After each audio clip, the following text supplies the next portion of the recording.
Hello，大家好，我係 HKIGT Builders。咁喺呢條片咧，我哋就會睇下卷一 Part B 入邊嘅題目啦。先睇下份卷啦。咁就呢份卷以 DSE 嘅程度嚟講，其實都難度上就差唔多，即係唔算特別難，亦都唔算特別簡單。咁但係有部分嘅位置可能考嘅 ideas 會有少少重複咗啦，應該可以。即係考多啲唔同嘅 concept 嘅，咁但係就重複咗，同埋有小部分題目，即係最尾我哋睇嚟有少少勾絲嫌疑喺度咁啊，所以為咗公平起見，我哋就 cancel 埋嗰啲題目佢啦。咁但係大致上咁，我哋即係 expect 同學仔要知道嘅嘢都考到嘅，咁啊即係都所以一份都有少少參考價值嘅試卷嚟嘅。咁我哋一齊睇下啲題目啦。咁啊先睇短答題嘅部分啦。咁啊第一條咁就。相對地考緊都係單元 E 簡單啲嘅 idea 啦，咁即係會講下唔同版權模式嘅一啲軟件啦，係咪？咁講到有兩個軟件 software X and Y 啦，咁 X 就 free 嘅，咁就有 source code 可以 edit 啦，可以編輯原始碼啦。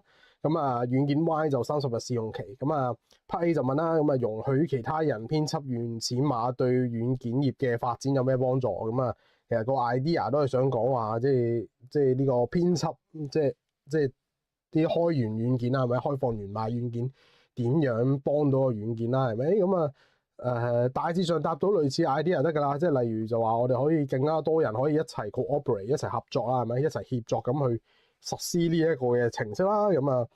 令到例如係可以更加穩定啊，可以加啲新嘅功能啊，諸如此類。咁同更新軟件嘅嗰堆 ideas 好類似嘅，咁答到類似 ideas 咁我哋都俾分㗎啦。咁到 Part B 啦，叫你命名 X 及 Y 啦，就唔係叫你幫佢作個名出嚟話佢係咩 Photoshop 諸如此類咁嘅 idea 啦。其實佢想問你嘅係究竟軟件 X 同軟件 Y 分別係用緊邊一種嘅版權嘅 distribution method， 即係佢用緊乜嘢嘅分發嘅模式。咁所以呢度呢名咧就稍為要記得啦。例如 X 有原始碼嗰個咧就叫開放源碼軟件啦，又或者有陣時我哋會寫做開源軟件啦，咁都接受嘅。我哋喺 ICT 入邊開源軟件啦，咁然後咧 Y 嗰隻可以試用嗰隻咧叫 shareware 共享軟件啦。咁所以我哋即係其實直線求下一個名嘅，咁但係可能有啲同學仔會錯意啦，答唔到啦。OK，咁所以即係關於呢個 software licensing，即係我哋軟件特許使用權呢一個 topic 的話，我哋要知道嗰三隻軟件係咪？一隻就真係freeware 啦，免費軟件啦；一隻係共享軟件係咪 shareware？ 另一隻就係 commercial software， 即係呢個專用軟件或者商業軟件。OK。咁然後再分開嘅就係，即係究竟我哋有冇嗰個源代碼喺度？咁有，即係我哋即係佢公開的話，咁就係一個開源軟件啦，係咪？即係 open source software。咁另一種就係 closed source software。咁所以大致上要分開呢幾種啦。咁Part C 咁同人哋必修單元 E 嘅問題啦，咁就會牽涉到呢個 technological innovation， 即係呢個科技創新上面嘅一啲論點啦。咁講到人工智能咁好多同學仔答呢一條嘅時候咧，有少少唔小心啊，因為我哋即係呢一條明顯地佢想問嘅就係你對人工智能嘅理解啊嘛，即係究竟你熟唔熟悉人工智能？即係究竟最近嘅人工智能咧，我哋可以點樣 apply 落去一啲 image editing software 係咪？點樣應用落去圖像編輯軟件嗰度？但係好多同學仔答嘅嗰樣嘢咧，其實唔用人工智能都解決到嘅，即係平時一啲我哋以往嘅一啲舊算法其實都做到呢樣嘢，咁嗰啲我哋就俾唔到分。所以你如果就咁寫話，例如即係簡單嘅修圖，例如你話喂，我想移除假設啦，移除我塊面嘅暗瘡咁樣，喂，其實呢一啲我哋唔用人工智能都做到喎。咁呢個我哋就俾唔落分，係咪？因為我哋想睇你對新嘅人工智能嘅一啲認識，係咪？咁所以我哋會好講，即係你首字咧就變得好重要啦。咁所以例如marking scheme 都寫到話，例如你要講到自動美顏、自動調光，佢係透過 AI 去自 detect 然後去自動調嘅，我哋先俾到。又或者有啲同學仔講話可以移除背景入邊某個人，咁就同以前咧成個背景移除去底咁嗰種做法有啲唔同喎，係咪？咁所以你有嗰個 ideas 咧，我哋都俾到分嘅。咁啊，所以呢個位同學仔就嗰十筆好重要啦。即係我哋呢題目既然問緊人工智能嘅，咁啊麻煩攝即係盡量地攝翻人工智能嘅 idea 落去啦。好，咁去到第二條啦，咁佢就講到一個網站啦，咁雖然有桌面版嘅網站啦，即係有 desktop version 嘅 website 啦，咁就但係呢明顯手機用唔到啦。咁啊 part A 咁就問分別啦，係咪設計上有咩特色啦？咁都係嗰啲啦。咁例如就係嗰個 aspect ratio 係咪嗰個長寬比要啱啦？咁你手機通常打直睇噶嘛，好少人打橫睇個網站啊，睇唔到噶嘛，係咪？又或者比較少會係用，即係佢當然唔會係用 keyboard mouse 係咪？唔會用鍵盤，唔會用滑鼠係咪？咁通常係觸控屏幕。咁個輸入嘅模式唔同咗，會影響到你嘅設計啦。諸如此類。咁呢一啲都係我哋會考慮啲常見嘅答案嚟嘅，設計特色嘅答案。因為 part B 咁佢就問喂，咁用一個 app 咁同用一個網站有咩好處咧？咁最正路嘅答案就會我哋會講話我哋一個手機應用程式咧，佢會更加好咁樣善用到手機嘅某啲 functions。咁通常我哋講嘅嗰個 function 就係指例如係 push notification， 一個推彈出嘅一個提示。咁呢一個係雖然網站都勉強做到嘅，咁但係就冇咁常見啦。即係啲用戶通常都 block 鬼佢，即係唔想顯示咁多嘢出嚟。咁但係就流動應用程式，即係我哋平時 mobile application 就更加多會用到啦。另一個常見嘅答案就係變相你唔使輸入嗰個網站嘅 URL 係嘛，唔使輸入嗰個網站嘅劃一定位資源係咪？咁所以sorry 劃一資源定位調轉咗，唔好意思啊。咁所以都係通常呢啲常見寫到好處。咁有啲同學仔都話我哋可以預先下載咗，即係變相你裝嘅時候已經下載晒啲數據啊嘛，變相我哋用個手機應用程式嘅時候就唔使用咁多，即係唔一定需要一個互聯網連接，咁我哋都接受到嘅呢個答案。因為到 part C 啦，咁啊李經理將小姐上司啦，咁啊李經理就話：使乜用 TCP/IP 啊？你同唔同意啊？咁梗係唔同意啊！通常問得你同唔同意，通常90%都要講唔同意嘅，即係好少可會問你同意，然後要你解釋啊，好難寫到個解釋出嚟。如果同意嘅話，咁點解要用 TCP/IP 咧？咁呢個就要翻返去個情景嗰度啦。咁佢就係一個網上嘅店鋪啦，係咪？所以合理地我哋先假設啲產品，你就算 download 晒啲資料喺個手機流動應用程式嗰度咧，都仲有一啲嘅 content 係一定要通過互聯網嘅連接嘅。就算唔係網絡互聯網都應該要連接嘅。例如就係我哋俾錢嘅時候。係嘛？咁你網店要俾錢噶嘛？咁你俾錢嘅數據就必然地要通過互聯網去做傳輸噶啦。咁有互聯網做傳輸，我哋就要用 TCP/IP 呢一組嘅協定碟嘅。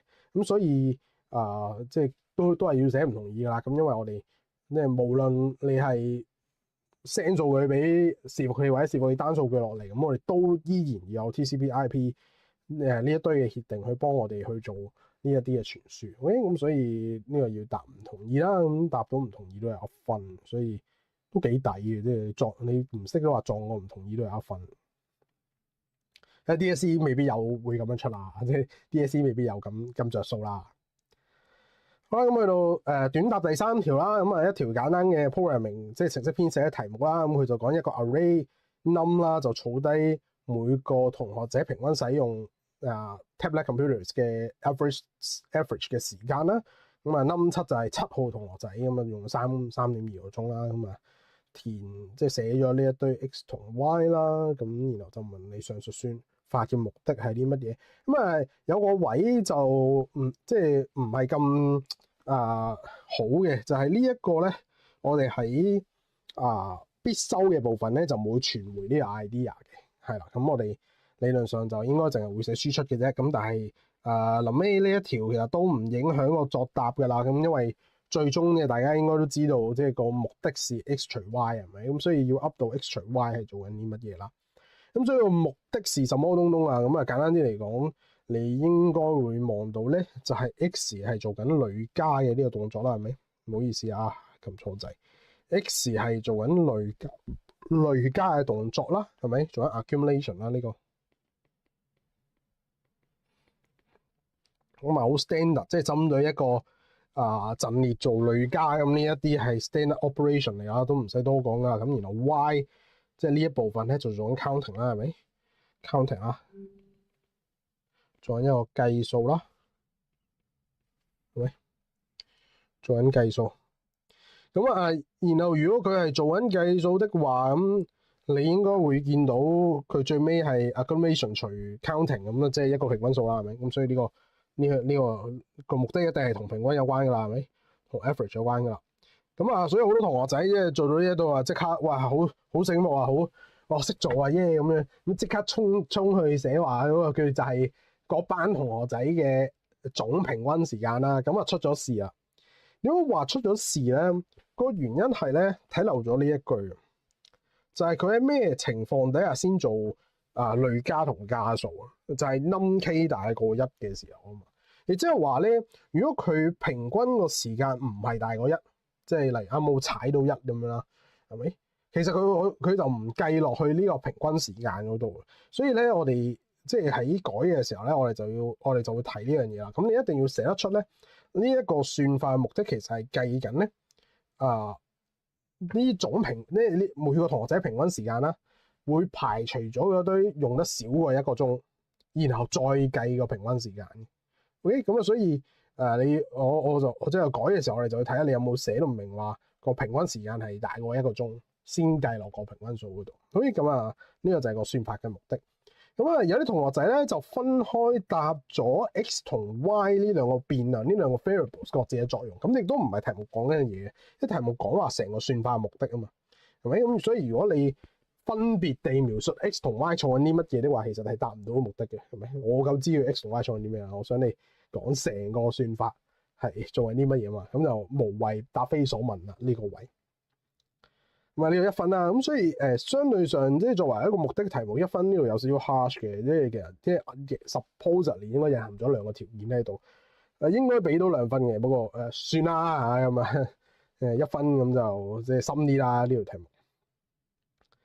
因為到 part B 啦，咁instead of 即係揾平均啊，我就想揾最長學生嘅學號啦。咁好多同學仔呢個位其實都睇到應該點樣填嘅，咁但係就有啲位置咧，我哋要小心啦。例如要小心啲咩咧？我哋既然佢話揾最長學生嘅學號，咁我哋最尾傳回 keep 啦，同人哋即係唔應該係傳回嘅，應該輸出嘅。But anyway 啦，所以我哋會知道咧 keep 本身係一種學號嚟嘅，係嘛？即係佢呢樣嘢儲低咧，應該儲緊一個學號。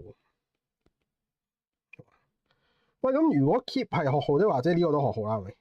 學號啊，咁如果呢個學號的話，咁 K 會即係掉落去 keep 嗰度啊嘛，係咪？咁我哋會對 keep 做負值，係咪？會 assign value of K 落去啊嘛，係咪？所以我哋知道 K 其實都代表緊一個學號，係嘛？K 都係學號，咁所以呢個都係學號，係嘛？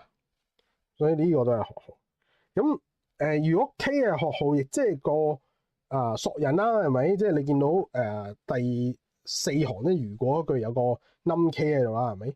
咁 K 係索引 num K 就係個值，咁所以我哋就知道咧 max 係個值 ，max 係 value，max 係 value。咁所以咧好多同學仔咧個 max 咧就填咗做0啊。咁呢個就其實係分析條題目分析錯咗啦，即係分析個算法時候分析錯咗啦。因為如果填0的話咧，會有一個 bug 出現嘅，你會見到咧呢一行個切循環咧其實由2開始嘅。即係 ignore 咗第一條友，點解會 ignore 咗第一條友啊？個原因係因為我當假設嗰班同學仔得一條友的話，嗰條友就係最長時間啊嘛，係咪？所以我哋應該都教過同學仔嘅，即係如果我哋揾最大最細嘅時候，個 initial value，即係嗰個初始值咧，我哋係會用嗰個第一個 element 係嘛？第一個 element 嘅嗰個value 去做初始值，咁所以咧呢個位其實一定要填 num 1嘅，係嘛？一定要填 num 1。咁如果呢個位你見到佢係值的話，其實後面嗰啲大家都識㗎啦，係咪？咁如果 num 大個或者大過等於 max k 啦，咁就將佢 assign 落去咁樣啦，係嘛？OK，咁個做法就係咁樣。咁所以大部分同學仔都係死第一個 blank 嘅，咁寫咗0落去，咁呢個會扣分嘅。咁剩得個2行相對簡單。咁然後如果心水清嘅同學仔咧，其實會發現嗰個 max 咧係多餘。咁我哋其實可以直接用 keep 去做 comparison 嘅。咁所以不過 anyway 啦，咁題目係咁寫，即係用多咗個變量，咁就用多咗啦，係咪？咁都冇計嘅，係咪？咁但係in general 我哋要即係最常見嘅算法喺陣列，即係至少必修部分一為陣列底下，我哋要識嘅揾大細值啊，做線性搜尋啊，呢一啲都應該要係手板眼見功夫㗎啦。即係可以發生嘅所有 variant，即係佢可以改變嘅方式，咁應該都要學識晒㗎啦。咁所以 Part B 呢一個，如果同學仔錯第一個咁啊，真係可以溫一溫啦。咁尤其是即係初次值用第一條友，應該都係一個 standard 嘅 procedure 嚟㗎啦，即係都常見常考嘅方式嚟㗎啦。好，咁去到繼續短答第4題啦，咁就好 standard 嘅題目，即係 even 我哋 past paper 都見過 exactly 一樣嘅嘢咁滯㗎啦。咁有個無線網絡接頭點啦，即係有個 AP 喺度啦。咁 AP 有所以嚴格上真正咧 AP 就唔會咁多個 port 嘅，but anyway 啦，可能佢 mix 咗即係家用版本啦，咁所以可能佢 mix 咗啲交換器喺入邊啦。sorry 路由器啦，因為佢有 LAN 同 WAN 啊，所以分別插咗唔同嘅呢一個即係兩個唔同嘅網絡啦，係咪？佢就問你 LAN 同 WAN 分別應該插啲乜嘢網絡嘅設備啊咁樣，咁應該都相對簡單嘅。你 LAN 寫桌上電腦啊，寫另一隻 AP 啊，又或者交換器啊，咁我哋都接受嘅。唯獨唔接受就係理論上就唔應該再插路由器嘅。係啦，即係其實唔係唔得嘅，但係我哋只不過喺 ICT 嘅 syllabus 底下，咁LAN 應該插翻啲 LAN 嘅 devices 噶嘛，係咪？咁然後 WAN 嗰 part 即係呢個寬廣區域網絡，即係 wide area network 嗰部分。咁最常見會插數據機啦。咁你話你插路由器，咁我哋都 OK 嘅。咁Part B 咧就係一個稍為棘一棘嘅問題啦。咁黃生話希望提升家中使用無線網絡嘅安全性，咁建議你 expect 即係寫個方案啦。咁有啲同學仔咧喺呢一度咧見到安全性咧，即刻懟防火牆落去，咁就最尾冇俾到分嘅。咁個原因係啲咩咧？嗱，因為咧題目核心咧喺呢度無線網絡啊。如果我哋防火牆冇無線版本噶嘛，係咪？防火牆一定要係擺喺一個 trusted network， 一個可信嘅內部網絡，同一個 untrusted external network， 一個信唔過外部網絡中間嘅，所以先叫防火牆啊嘛，防住一個我唔信唔過嘅一個網絡啊嘛。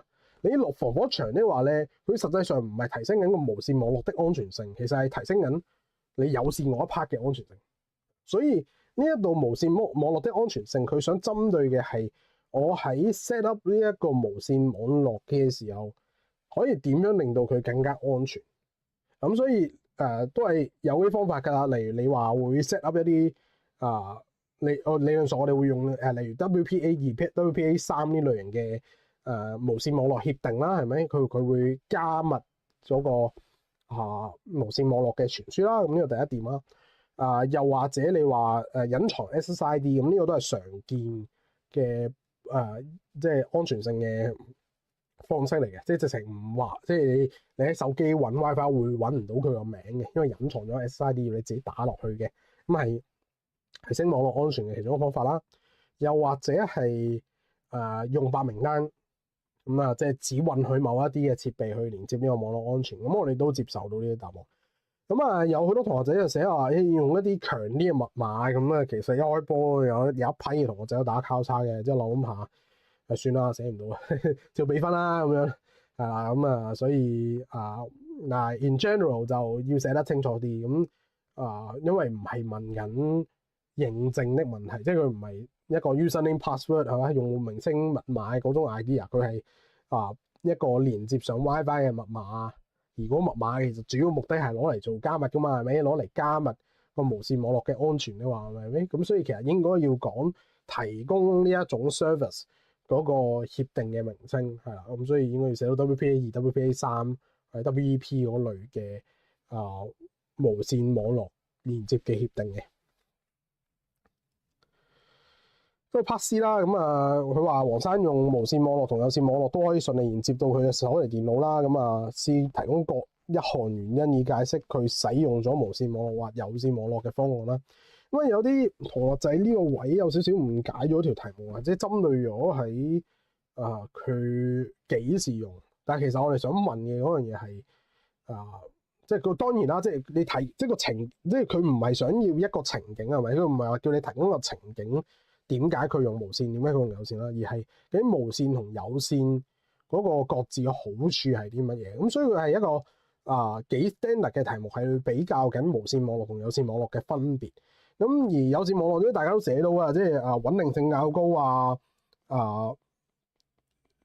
或者嗰個bandwidth 更高即係嗰個頻寬較高咁呢啲都寫到啊。我見到同學仔，所以有線網絡不是太大問題，但係反而無線網絡嗰度咧，我同學仔寫嘅嗰個時候咧會唔小心啊。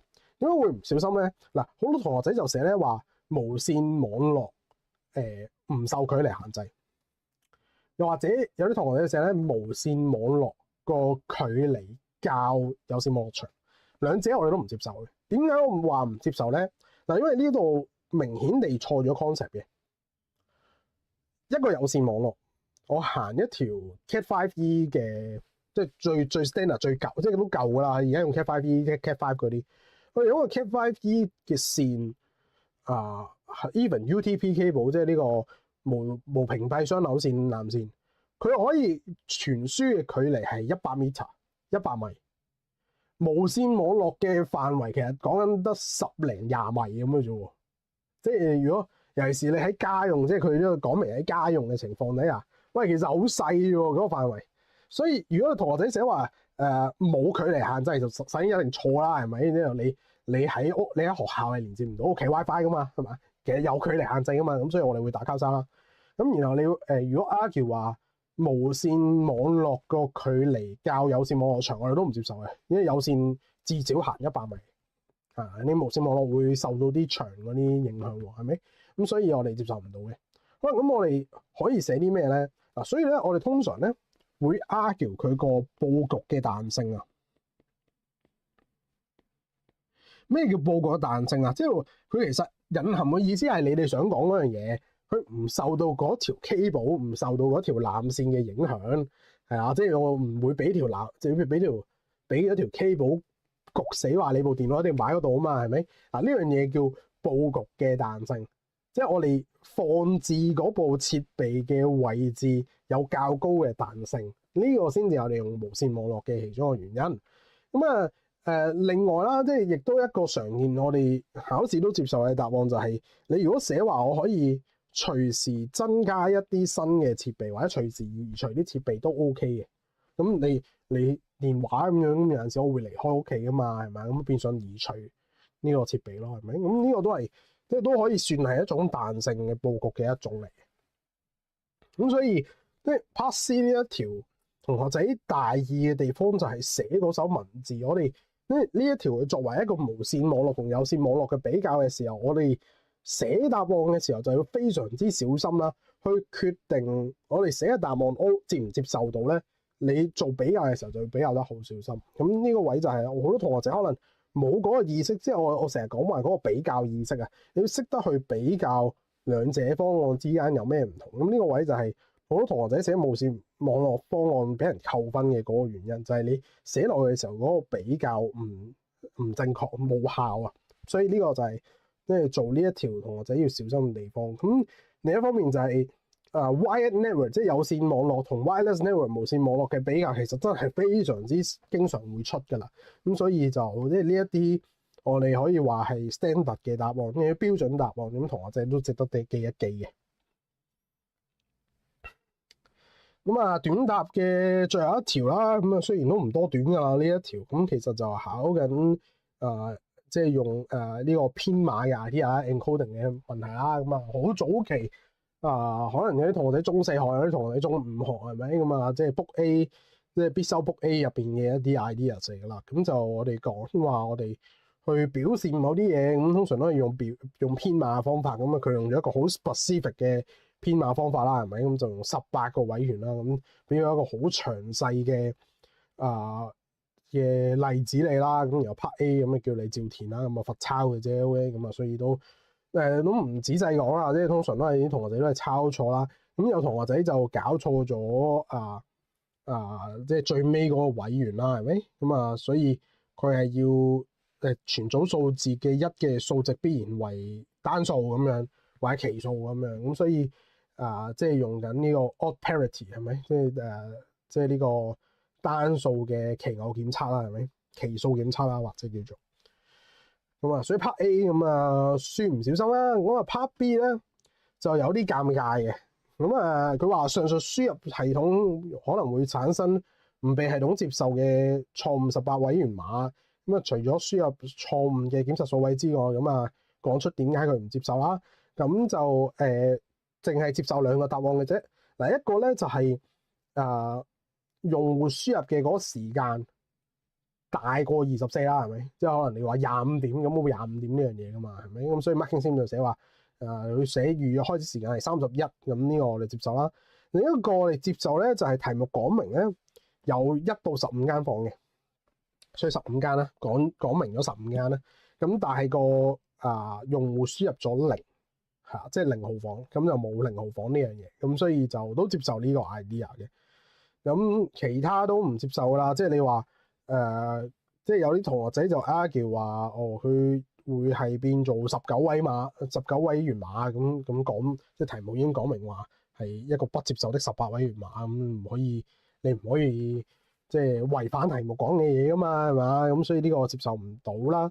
咁有同學仔話個用戶佢唔識嘅易信制咁樣，咁唔關個系統事喎，佢問個系統有啲乜嘢係唔接受啊嘛，唔係個用戶嘅問題啊嘛，係嘛？咁用戶唔識係用戶嘅問題啫，係咪？即係呢個系統設計得咁鬼死難用，就啲係設計啲問題，不是系統本身嘅問題啊嘛，係咪？咁所以呢一啲我哋都接受唔到啊，呢啲答案。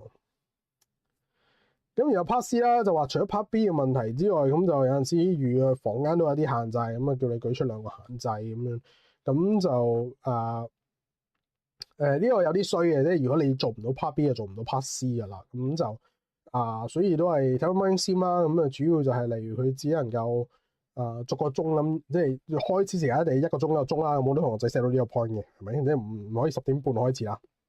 咁另外就係嗰個限制就會係個時間上面啦，即係最多就25分鐘啦，係咪？255分鐘，咁就唔可以係過多嘅，係啦。咁啊不過255分鐘應該都差唔多，都夠用嘅咁。但係呢個都係一個限制嚟嘅，咁係啦，咁所以主要係呢2個限制。咁又 Part D 啦，咁問你檢查數位，即係啱講個奇偶檢測嗰個主要用途。咁呢個位咧，有好多同學仔就背書嘅 book definition 啊，即係背咗書嘅嗰個標準答案，就話喂佢想確保傳輸期間唔會有任何錯誤啦。咁但係呢個位咧值得一提嘅就係，其實 so far 呢一個系統成條題目咧，冇講過佢有做任何傳輸嘅，係嘛？即係佢淨係講話個用戶入數字，然後最尾補一個0，攞一個1落去啊嘛。但係就冇傳輸嘅意味喺入邊。所以如果你答案純粹話喂佢想確保傳輸期間唔會犯錯，咁我嗰個問題就係咁冇傳輸過係咪？所以有少少即係捉到佬唔識脫角啦呢個位，即係有少少答嗰個答案接受唔到啦咁樣。所以佢其實想考嘅嗰側重點就係佢作為有效性檢驗嘅一部分 validation 一部分，佢其實想做嘢係減少個輸入嘅錯誤，即係佢確保個數值係咪合理咁解嘅。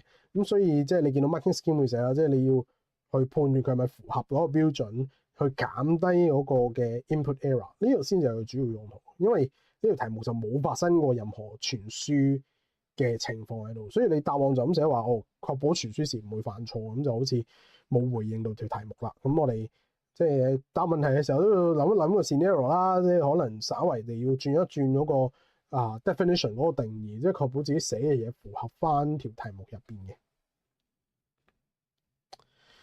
好，咁去到第2部分啦，咁就應該係一啲稍為長啲嘅問題啦，係咪？咁我哋就睇下第2部分啦。理論上呢題號應該連住嘅，應該呢個叫第6條嘅，but anyway 啦，咁啊，我哋照叫翻佢做第1條啦。咁啊，呢個第一條佢就話啦，某國內中學嘅職業指導老師啦，就搞緊一場 Career Day 啊，呢啲職業探索日嘅活動啦。咁嗰日就會舉行幾場分享會啊嘛，可以選擇參加4個其中一個，咁但係就要排優先次序咁樣。所以邊個紅山啊？唔知邊個紅山 whatever 啊。咁啊，準備有一個 apply form HTML 嘅 HTML 檔案㗎嘛，有一個網上表格去俾學生去填寫。咁啊 part A 就叫你寫出呢個網頁式，即係用網頁做表格同實體表格嘅兩項優點。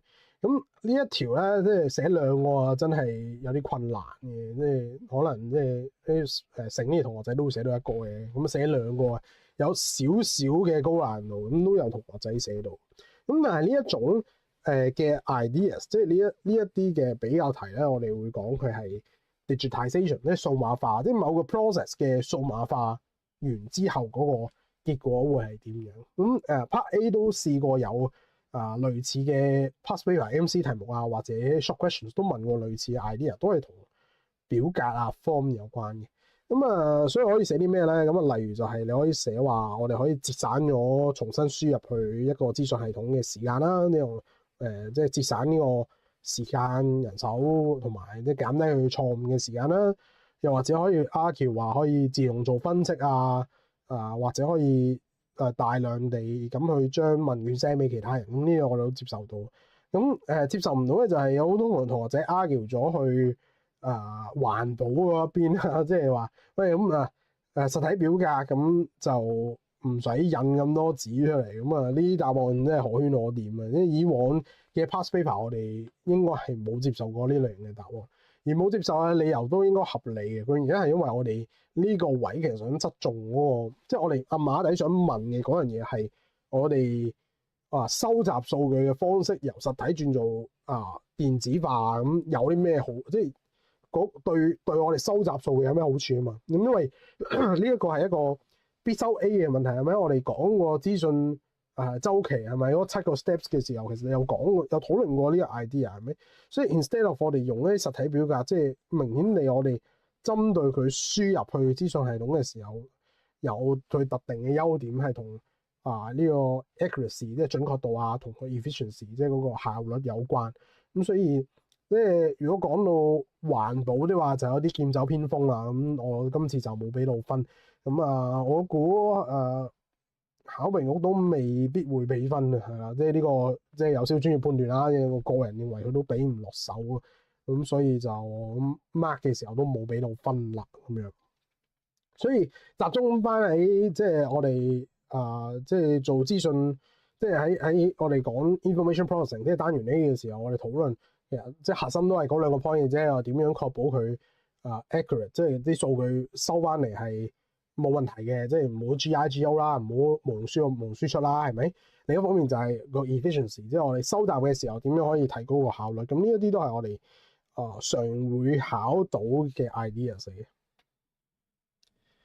咁有 part B 啦，咁就左邊初步啦，叫你右邊俾2個建議出嚟啦。咁好多同學仔係直接無視咗右邊個框啊。咁但係其實我去跟住個框俾分。你寫嘅嘢其實唔多重要㗎，即係因為我其實要睇嘅係你點樣改嗰個 user interface 啊嘛。呢一條問緊界面嘅改變，你唔畫個界面出嚟，我點知你點改變咧？係咪？咁所以其實反而咧係畫圖嗰邊係重要好多。咁主要2 part 啦。第一 part 即係佢講得2個，其實都係主要2個 point 㗎，一個 point 呢度，一個 point 喺呢度啦，係咪？咁第一個 point 就係個學號啦，係咪？咁somehow argue 佢要係淨係輸入到數字啦。咁用嘅方法通常係下拉式選單啦。咁應該最簡單。雖然即係30幾個，即係當30個同學仔咁下拉選單都可以，即係勉勉強強啦，都做到嘅，係咪？又或者你特別寫出話，即係我只接受數字輸入，咁我都俾到分嘅。咁然後下面嗰樣嘢就係根據個 scenario，咁我有4個 talk 啦，係咪4個簡介會咁樣？咁喂，咁我淨係想去 P， 咁我3個選項都係 P， 咁 O 唔 OK 啊？應該唔 OK，因為其實呢個應該係一個排次序嘅 option 嚟啊嘛，係咪？咁所以即係所講，其實你講到一啲同排次序有關嘅方案選擇咁就 OK 啦。咁例如有同學仔就 argue 話，你第一選擇揀咗 P 咧，咁第二選擇就會冇咗 P， 或者個 P 就會 disable， 即係停用咗咁樣，咁 OK 嘅。又或者再簡單啲就係佢係上即係拉啦係嘛，即係拖即係 P 排第一咁樣 R 排第二咁樣可以 drag and drop 咁樣去做，咁我哋都接受到嘅，係啦。咁就係啦，主要呢兩個啦。咁我記得呢位咧，佢叫你做改善咧，就好多時唔係叫你加一啲新嘅功能落去，兩件事嚟嘅。咁我見到有啲同學仔試圖去加一啲新嘅功能，咁就唔好咁做啦，喂，唔好咁做啦。咁有同學仔就掹走咗學生姓名嗰 part，咁就咁你都留個名咩？可能人哋呢個即係呢嚿嘢直接會俾嗰個分享會嘅 talker 咧，係咪？即係俾嗰個講演講嗰個直接知道你叫咩名嘅咧，咁唔好掹走佢啦，大佬係咪？咁同埋唔好話 assume 人哋背後一定有數據庫儲低晒啲學生名啦，好唔好啊？咁啊，所以呢個即係掹走學生姓名，我哋都接受唔到啊，係啦，大致上係咁樣。咁描述嗰度其實真係唔係好重要，你畫得啱，你話即係你諗下我哋即係應該我喺Paper 2B 嗰條片都會講嘅，即係我哋用任何嘅程式都冇人話俾你知，有啲文字喺度寫話，喂，好詳細咁話俾你知話呢個改做乜嘢點解㗎啦，係咪啊？即係都係你作為 user 直接用㗎啦，係咪？咁所以其實個 user interface 即係嗰個畫出嚟嘅界面清晰易明，反而重要過你嘅所有描述。咁去到 Part C 啦，咁建議一項數據校驗嘅方案，可以喺數據輸入之後減少使用者嘅輸入錯誤啦。呢個位咧，呢一條咧值得同學仔 mark 低佢，因為好多同學仔錯 concept 話，亦都係可能因為係book A 啦早期嘅一啲 ideas 可能同學仔已經冇咁熟悉啦。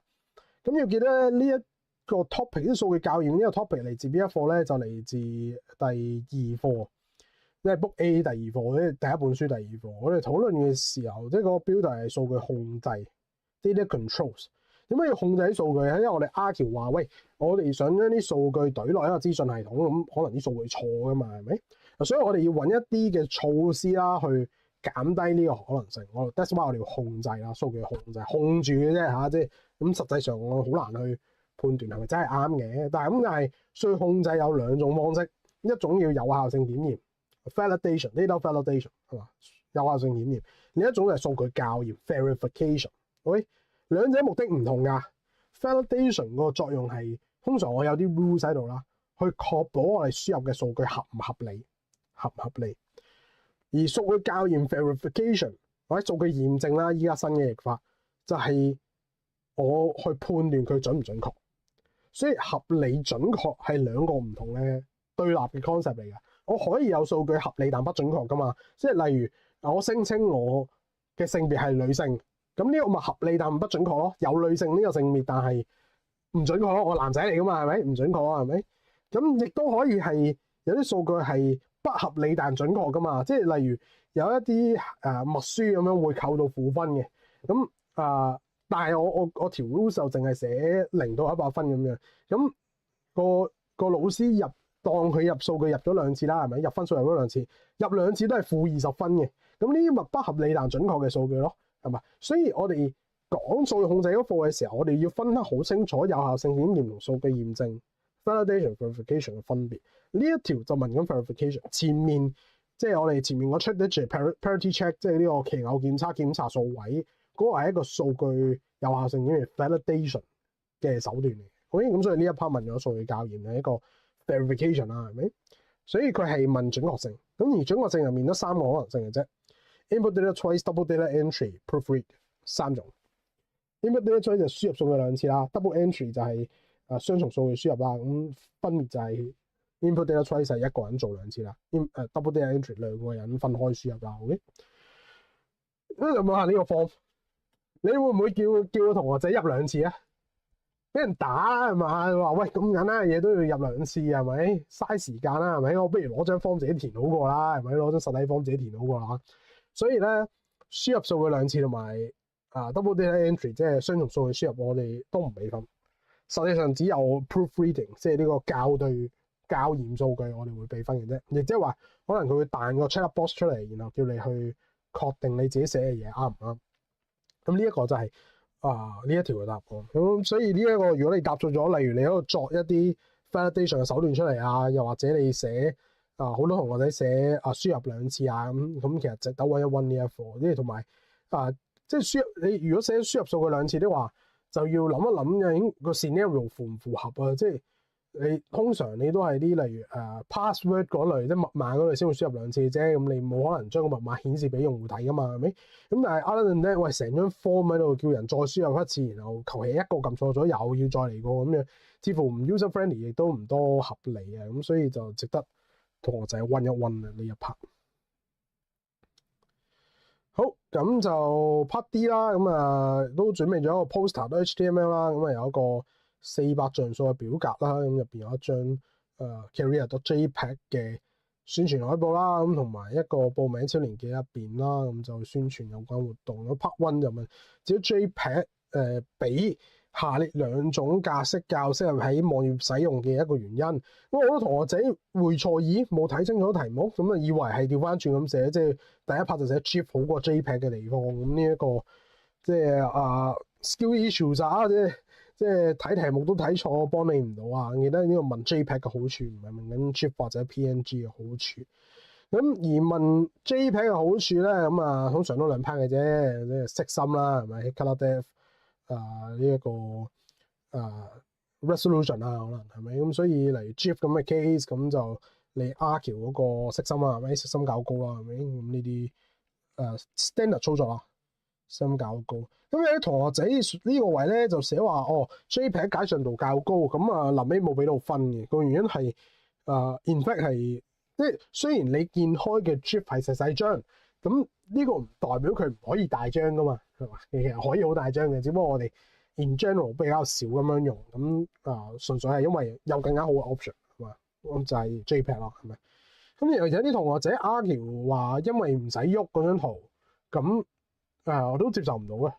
咁嗰張圖唔喐唔代表佢唔使喐，唔代表佢唔合適噶嘛，係咪？即係我講個例子就係我平時即係例如我揸車咁樣，我平時揸車都係一個人坐嘅啫，咁唔代表我去買架一人車，即係個架車唔會淨係坐一個人係最合適噶嘛，係咪？我都會買架5人車啊嘛，大佬，我唔知會唔會有一日我要坐多4條友噶嘛，係嘛？咁所以。你去 argue 話因為唔使喐，咁呢一個唔係一個合理嘅比較，咁所以寫答案嘅時候要小心啲。乜教 PNG 合適同樣啦，即係你話因為唔使透明，咁同人哋呢個唔係我哋用 JPEG 嘅原因，只不過係我哋唔用 PNG 嘅原因啫嘛。咁所以不過PNG 應該相對地簡單啲嘅，係咪？佢壓縮比較高，咁所以檔案大小比較細，咁應該會係一個合理啲嘅答案啦。咁值得注意嘅係咧，有啲同學仔就咁寫大小較少，咁就即係多媒體。我諗呢一個好多老師都會同你講啦，就係因為喺電腦世界好多嘢有大小嘅，係咪？你儲存空間係大小，你解像度係大小，講清楚邊種大小係咪？咁所以呢個 case 係檔案 file size 嘅大細就講明係 file size。好，咁去到 part 2啦，咁佢話除咗統一碼。即係呢個 Unicode 之外，咁舉出另一種編碼，即係 Character Encoding System 啦，字符編碼系統係適合製作以上網站啦。咁已經有簡體字啦，咁所以其實都係暗碼底要你寫國標碼啦，咁所以都唔使多講。有同學仔寫 UTF-8，咁 UTF-8其實係統一碼一種，所以接受唔到。咁Part 3就取消咗嘅，因為依家嘅 syllabus 我哋唔要求同學仔去背 HTML 碼㗎，咁所以我相信好多同學仔見到呢條都嚇一嚇親啊。不過唔使驚嘅嚇，唔考嘅其實好輕㗎嘛，所以知道下咁就得㗎啦。即係以依家考評嘅講法，你認得佢係 HTML code 我哋都接受啦。咁所以呢一條咧睇嚟就做唔到，即係做唔到正常考評要求嘅角度啊。咁所以我最尾都冇改到。咁但係我哋處理方法就係所有同學仔保底會有1分嘅。咁但係如果有其他同學仔因為本身佢我唔知佢可能學過 Elective B 啊，佢或者自己學過 HTML 填到啲嘢落去的話，咁我哋填啱一個 blank 會加翻1分俾你。咁所以你只要啱到2個 blank，我哋都會俾足3分。咁呢一條我都睇過啲 stat 㗎啦，咁應該都唔影響 overall 我哋派 grade 嘅時候嘅影響嘅，係啦，咁就咁啦，咁唔需要太過介懷唔識 HTML 呢一 part 㗎啦。但係要介懷咧就係之後 part E 呢一 part 啦，咁簡單啲嚟講就填好問卷，懟落一個數據庫表格啦，咁就有個咁嘅嘢啦，係咪？咁就所有下面就 list 咗所有係由 P 作為首選嘅學生嘅記錄啊，咁都幾少記錄喎，你得5個同學仔交咗。咁E1啦，咁最適合嘅主關鍵碼係啲咩？咁呢啲同學仔填 name，咁呢一啲好 standard 地錯啦，因為名係可以撞噶嘛，係咪？我哋講過，即係講過揀主關鍵碼，其中一個最重要嘅要求就係要做到 uniqueness 啦，係咪？獨一無二啦，係咪？咁所以呢一條 class 加 class number 應該係最好嘅 option 嚟㗎啦，都唔使太過。即係都冇得好 argue 其他嘅 answer 噶啦。咁有 part 2啦，咁根據上述5筆記錄啦，咁問呢個 SQL 會輸出啲咩啦？咁second in QS 咁就可以掹走呢一個去啦，係咪？second in QS 咁冇咗6A，咁剩低一個6A 兩個6C 一個6A 兩個6C 一個6B 咁樣，咁就係所以就係個答案啦，係咪？6A1 6C2 6B1，咁有同學仔好乖，幫佢排咗次序啦，即係6A 6B 6C 咁排啦。咁其實冇 order by 就唔排都得嘅，不過排咗都唔影響個答案嘅，因為我哋根據 database theory， 我哋數據庫嘅理論就我哋冇分壞，即係個結果唔一定要係排好次序，即係應該係冇次序嘅。咁所以不過呢一條絕大多數同學仔都啱㗎，咁所以。即係 standard SQL 題目，即係都見到好多同學仔應該有讀 ELF 啊，又或者即係數據庫呢邊排好多心機落去啦。即係應該必修嘅 SQL 嘅題目，應該往後都唔會有一啲特殊嘅情況會係難得到同學仔嘅啦。咁所以就係啦，即係做啱佢咁就 OK 啦。咁即係 standard 嘢要記得啦，即係要佢係一個類似表格形式顯示出嚟，咁基本上都冇乜太過大嘅問題。好，長答第2條啦，咁佢話 Andy 買嗰部平板電腦啦，咁有一堆咁嘅 spec 啦，係咪？咁part A 就話喂，咁試舉出嘅情況，我哋使用上述嘅支援 WiFi 加流動通訊網絡比較只支持 WiFi 平板電腦較合適咁其實呢一條講真基本上冇可能答錯啊，因為你只要講得出話佢係冇 WiFi 嘅情況底下用，咁就係更加合適嘅情況啦，係咪？你揾一笪冇 WiFi 但係有流動通訊網絡嘅，咁 OK 啦，係咪？咁即係送到冇得再送啦，呢一條真係非常之送分㗎，咁所以 part A 都唔使我多講。唯一要講咧就 part B 呢一條。part B 呢一條話咧，嗰個平板電腦並無任何實體鍵盤以用以輸入文字，咁是建議2個方案啦，喺唔添置任何額外設備下咧去輸入文字。呢個位咧我跟足咗 past paper 嘅改法去改嘅。點解咁講咧？因為呢一條咧其實都係嚟自 past paper 啦，應該冇記錯就係2018年嘅 paper 1B 啦，希望冇記錯年份啦，唔係18、19啦，自己查下啦。OK，exactly 一模一樣嘅字眼。咁嘅情況底下有先例可循，我就一定跟先例去改噶啦。咁先例話要做啲咩咧？你喺講佢點輸入文字嘅時候咧，同時要提出個 hardware 同 software， 同時要提出個硬件同軟件。咁可能有同學仔聽到呢度話，哇，題目都冇提我話要講出話究竟要用啲乜嘢硬件去輸入，即係加咩軟件。咁有問題啊，自己走去考評局問佢啊，即係考評局話要咁講，我就咁改啊。OK，咁所以咧你要好清晰咁寫到話，例如啦，用內置嘅麥克風加埋語音辨識嘅軟件去輸入文字，咁先有1分。然後你話用內置嘅即係用觸控屏幕加虛擬鍵盤去輸入文字，咁先有第2分。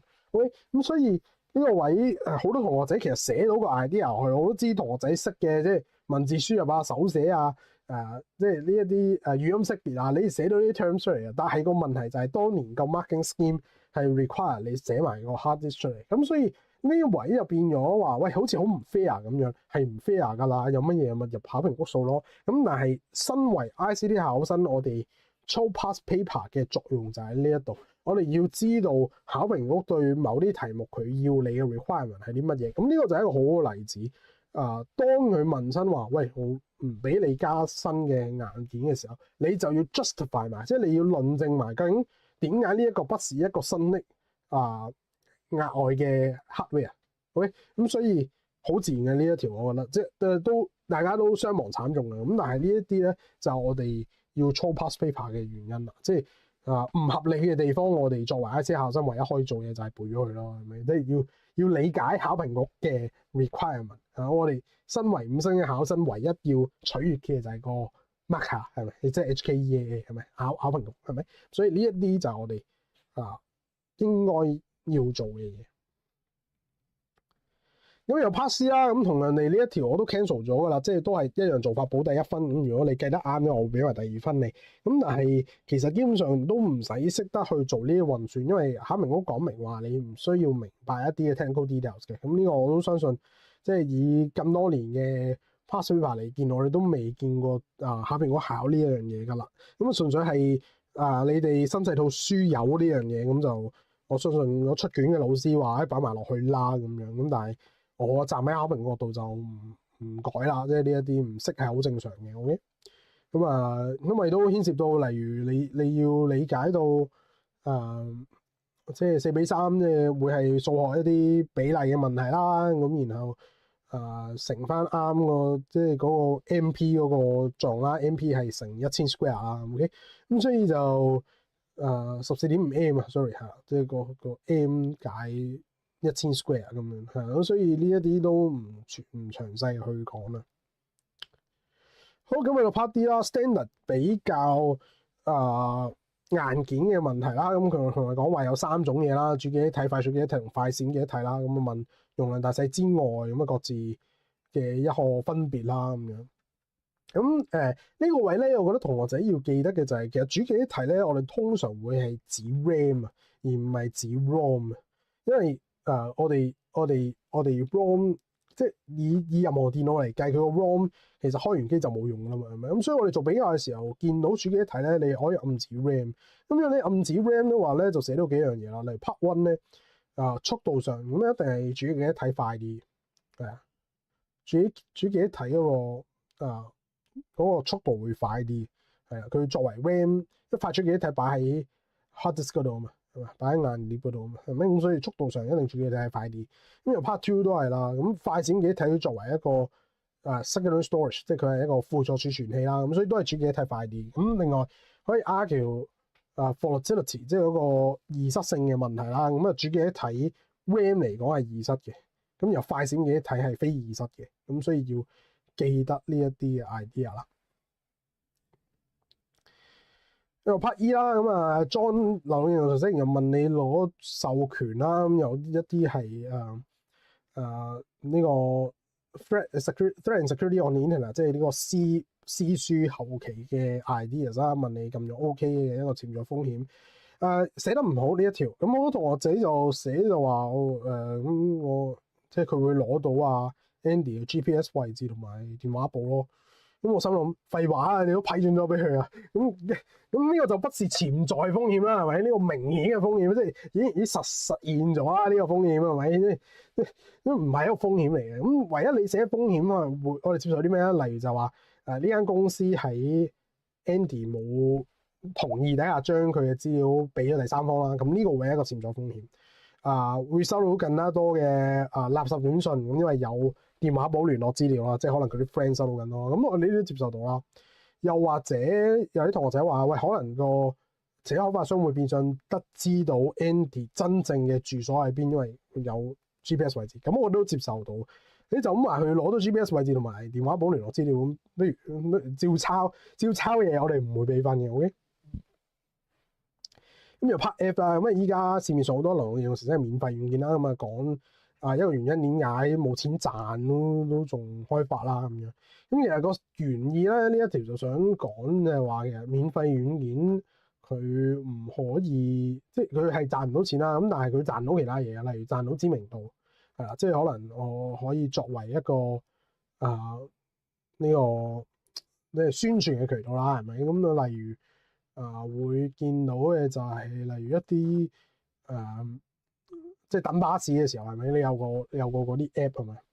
咁嗰啲就即係免費軟件咁樣，咁就 OK 啦，係咪？Marketing Scheme 有個答案寫話可以喺程式內部賣廣告，咁我照剔咗啦，即係你見到我應該都有俾分嘅。咁但係後期即係我改，即係成份模改完啦，即係依家沉澱翻諗翻嘅時候咧，其實唔應該俾分嘅。個原因係如果個軟件入邊有廣告咧，佢就唔係一個免費軟件嚟嘅，理論上就係一個共享軟件嚟嘅，係啦，因為佢有渠道去賺錢啦，係啦，咁所以呢啲 advertisement 即係你擺廣告入去一個軟件入邊，理論上佢應該 classify as 一個共享軟件，而唔係一個免費軟件啦。咁所以就有少少違背提議啦。即係如果你寫程式內賣廣告的話，咁但係值得留意嘅係程式入邊賣廣告屬於免費軟件定係共享軟件呢一個考評局就未表過態嘅。咁未表態嘅原因都好簡單，因為呢度所謂啲免費軟件、共享軟件嗰堆 ideas 其實係人為嘅 ideas 嚟㗎嘛，係咪？即係唔係即係對任何軟件都冇實質性嘅作用咧，只不過我哋夾硬嚟幫佢做 classification 嘅啫。咁所以就係啦，咁有少少即係唔清晰嘅地方。咁呢個就要等由 past paper 再出，即係問呢個 ideas，我哋先知道考評嗰個態度係點樣啦。好 OK，咁呢度搞掂啦。咁第三條就當然就係大路啦，係咪死晒啦？呢一 part 係咪咁啊？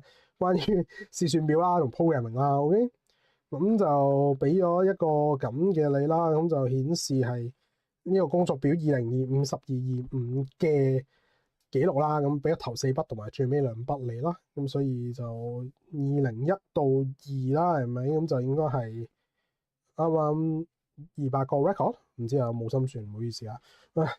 咁所以問用咗乜嘢嘅功能提升瀏覽嘅便捷度？咁你會發覺佢碌落底嘅時候咧，喂，最頂嗰一行咧依然係一樣嘅，除咗排版排錯咗之外，係咪？即係無啦啦即係攝咗落下一行之外，咁呢個有名嘅呢一個功能就係叫凍結視窗啦。比較少考啊，呢個 concept 都 ICT 係啦，咁所以知道下 OK 啦。咁然後淨係想瀏覽分類 B 嘅貨品，咁好醒目啦，好多同學仔都寫到話篩選啦，呢個功能係咪？咁所以寫到篩選我哋都接受噶啦。咁如果某件存貨少過50就顯示補貨啦，咁所以會向下拉嘅。嗱，呢個位咧，即係好多同學仔都知用 if 㗎，係咪？用 if 啦去做一個判斷啦。咁如果佢應該入 H2 條公式係咪？咁所以我哋比較 G2 啦，係咪？如果 G2細過50的話咧，咁好多同學仔都寫到嘅呢個位，咁記得我哋要出文字的話要落引號啦，咁都少咗同學仔錯呢樣嘢㗎啦，因為好多同學仔有讀 Python 都知呢樣嘢啦。但係值得記得嘅係咧，我想佢唔顯示任何嘢嘅話咧，後面一定要補一條空嘅字串，一定要補一條 empty string。好多同學仔就冇補第3 part 落去，咁我特登試過啊，攞 Excel 開過嚟，咁個結果咧就係佢應該會顯示 false 嘅。咁題目冇 false 㗎嘛，呢度係嘛？嗰啲格仔冇 false 㗎嘛，咁所以咧要補翻條空嘅字串落去。咁嗰個字串你好似我咁樣乜都冇又得，或者中間有空格又得。咁所以就係啦。咁呢個位有啲同學仔就咁樣塞埋呢1分咯。咁結果塞埋呢1分，再加上後面 XLOOKUP 唔熟咁啊，啲死晒啊，食咗蛋㗎咁就 OK。咁又 part C 啦，咁講明要用 XLOOKUP 啦，加其他函數去揾2025-12-25當日銷售且價錢最低嘅貨品嘅交易編號。咁呢個位就一定要用 XLOOKUP 嘅。咁你例如嘗試用 VLOOKUP 係會出事嘅。唔係咧，有好多同學仔冇睇 scenario 啊，即係個 scenario 寫出嚟咧就唔係做裝飾嘅，係咪咁要睇嘅？佢話咧，其實呢個工作表入邊咧，本身所有數據已經係嚟自2025-12-25㗎啦。咁所以變相咧，你就唔使根據日期去再做判斷。所以直接揾價錢就 OK 嘅啦。咁如果我直接揾價錢就 OK 的話，咁我寫個 XLOOKUP 咪簡單好多咯。咁當然有好多同學仔連 XLOOKUP 嘅 parameter 即係參數點樣都唔知啦。咁首先我想揾啲咩啦？我想揾嘅嘢就係最細價錢啊嘛。咁所以係 mean F of 2到 F201啦。咁喺邊度揾呢樣嘢啊？咁當然就係去翻 F2 到 F201啦。咁然後 return 啲咩 ？return 個交易編號啦，咁所以 A2 到 A201啦，係啦，咁就咁樣咯。咁真係寫得中 XLOOKUP 嘅同學仔真係少之又少啊。咁呢個值得記㗎啦。尤其是我哋25年見到佢冇出到 XLOOKUP，即係26年考嘅機會真係非常之大。咁所以同學仔真係要識呢一個嘅 ideas。OK， 好，最後 programming 嘅題目啦 ，part D 兩 part 啦。咁D 一咁佢題目其實講咗就話P0 咁就即係 P name、P group、P price 啊，咁然後0到199啦，即係有 total 200個 record 啦。OK， 咁就要自己定義嘅。咁有啲同學仔嘗試改變 P name、P group、P price 入邊嘅內容嘅，唔需要話佢俾咗你就唔使改嘅啦，係咪？咁 part one 就話我成日想揾分類 A 嘅平均售價較所有產品嘅平均售價高定低。咁呢個位咧，有同學仔就理解錯咗，即係諗住 A 同其他產品，其實就唔係，佢係所有產品，所以個所有產品要包埋分類 A 嘅平均售價。咁所以喺揾嘅時候就揾即係 A，無論佢係咪 A 都要對落去所有嗰個位置。咁所以都係考緊同樣嘢啦，係咪？都係考summation 加總同埋做 counting 啦，係咪？只不過今次我哋要 count 埋個 A 啦，係咪？咁所以咧。咁我用 Python 寫一寫啦 ，OK， 咁所以例如sum all 啦，sum all 係0啦，sum 係呢個 SA 解都係解分類 A 啦 ，S 就係 total 啦，係咪？咁然後 count A 係0啦 ，count 係0啦，係咪？咁然後整個 for loop 出嚟啊 ，for I in range。咁就應該就填200 OK 啦，因為0到199嘛，係啦。咁好多同學仔呢個填201啊，填199啊，咁個 loop 就會錯啦，係咪？咁無論它是什麼產品都同我加落去全部嗰個先，咁全部係 S， 咁所以 S 等於 S 加 P price of I 啦。咁然後 count 等於 count 加1啦。咁然後如果佢個 category which 應該係 P group 啦。P group I 啦，係 A group 的話，就加埋落去 SA 嗰度，咁所以 SA 等於 SA 加 P price， 唔好意思 ，P price of I 啦 ，count A 等於 count A 加1啦。OK， 咁樣 loop 曬成個啲話，咁個總數就會啱啦，係咪？咁不妨即係你覺得小心啲話，你驚出事啲話，你就計個 average 先 ，average 係 sum over count 啦，係咪？然後 average of A 就係 sum of A 除 count of A 啦。咁然後就做判斷個 part。咁如果 average A 就唔使括號嘅，因為係 Python 嚟 ，average A 大過整體 average， 咁就 print 嗰句嘢出嚟啦，咁我懶得抄啦。咁呢個位另一個同學仔成日會炒嘅地方咧，就係呢個位記得要寫 elif 嘅，因為我哋係唔 care 佢等於嘅嗰個 case 嘅，佢等於嗰個 case 我唔 print 嘢都得嘅，係，所以呢個位唔可以用 else， 用 elif， 係啦。咁所以常見錯嘅嘢咁就包括呢一 part 啦。Initialization 即係呢個算變量初次化錯咗啦，呢個位錯啦。有同學仔填201啊199咁樣，令到個 loop 少咗嘢或者 loop 多咗嘢啦，會發生 error 啦。呢個位啦，有啲同學仔當咗係個 if statement 嘅 else 部分，即係所有個 part 排除咗排除咗嗰個 group A 嘅產品 in fact 我哋要保留啦。咁sorry。咁然後呢 part 啦，呢 part 都係出事嘅位啦。OK， 咁就呢一個係即係嗰個等於嗰 part 啊，即係有同學仔冇考慮到等於嗰 part，which 其實題目都有俾你嘅，係咪？若平均價錢相同不用有任何顯示咁樣。咁係啊，呢一 part 即係比較失望，即係嗰個 if 個 part 我覺得應該要寫得到，即係 even 你前面嗰啲嘢錯鬼晒都好，係啦。咁啱好4個 error 啦，咁我見到有一個 error 就會扣分啦，係基本上就係咁樣改。咁當然你寫到啲大致嘢出嚟，我都會有1-2分咁樣俾你嘅。好啦，咁之後 part 2啦，咁分別顯示所有產品 C 同產品 D 入邊價錢最昂貴嘅產品名稱啦。咁如果有多於一行產品嘅價錢相同咧，就淨係需要揾到第一行咁樣。咁咧呢一個咧，我想講咧，咁就理論上咧，個 marking scheme 係有問題嘅。個原因係咧，如果咁唔好彩地咧 ，P0 即係 P price 0，即係第一個 item 嘅嗰個價錢就已經係 global maximum 的話咧，個 algorithm 會出事。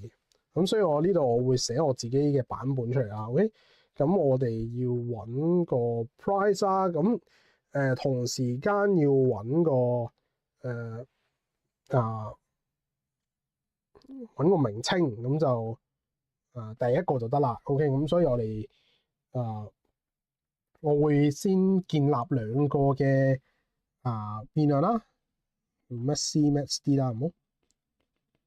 咁咧呢個我會 set 做負1嘅，因為唔可以 assume 第一個產品係任何，即係佢係 group C 或者 group D 最高價錢。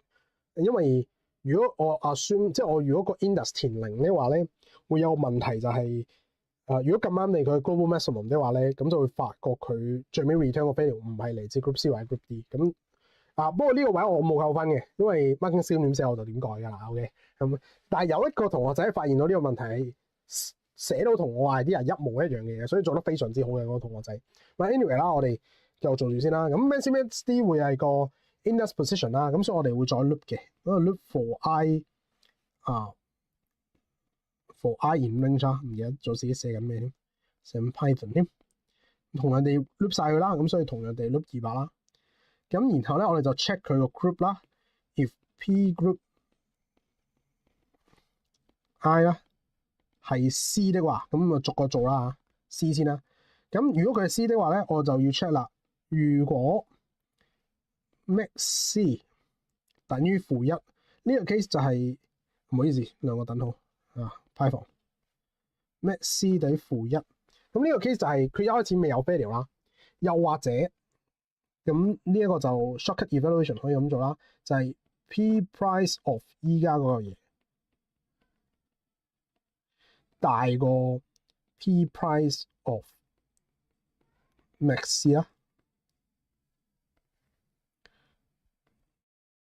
咁點樣咧？咁我哋就可以取替 maxC 啦，等於 I。OK， 同佢嘅邏輯套埋落去 D 嗰度啦。咁就 if P group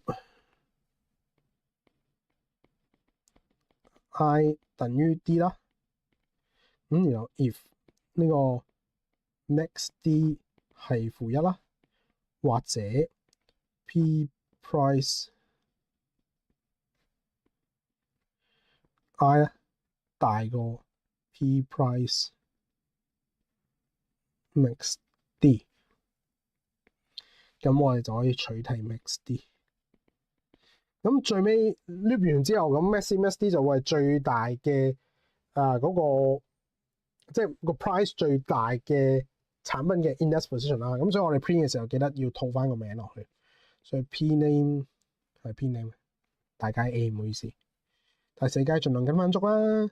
雖然就睇嚟考評局個諗法係唔扣分啦，我盡量都唔好有 syntax error 俾佢啦，費事有啲 marker 發神經啦嚇。maxD， 好，咁呢個就係最正確嘅嗰個做法。咁我同學仔啊，要擺第一個上去，咁我都冇扣啦呢個 case。咁呢個亦都係最緊要嘅 function 啦，即係用少啲 variable 可以解決到啦。OK， 咁同人哋一個 error 減1分啦，咁啊都係錯同學仔嘅位置都係range 啦。咁有啲同學仔都做唔到啦，可能前面啲題目太長啦，都冇時間做呢個 programming 嘅題目咯。係啦，咁但係大致上都係咁。咁即係 standard 嘅揾大細嘅題目啦。你見到 programming 呢一份卷都係好集中喺 aggregation、summation、counting 同埋揾 maximum、minimum， 都冇其他特別嘅嘢啦。即係例如25年嗰啲array shuffling 嗰啲都未見到啊。所以相對地 programming 單調少少嘅一份卷啦。但係 overall 嘅難度如果唔計嗰啲題目有部分可能寫得唔咁太清晰，都係一份唔錯嘅卷嚟嘅咁樣，係啦。咁所以呢份卷如果有問題，咁雖然唔係我出啦，咁但係有問題可以歡迎揾我啦。我 IG handle 係 willis.cy.ict 啦。OK， 咁期待喺互聯網上面再見到大家，拜拜。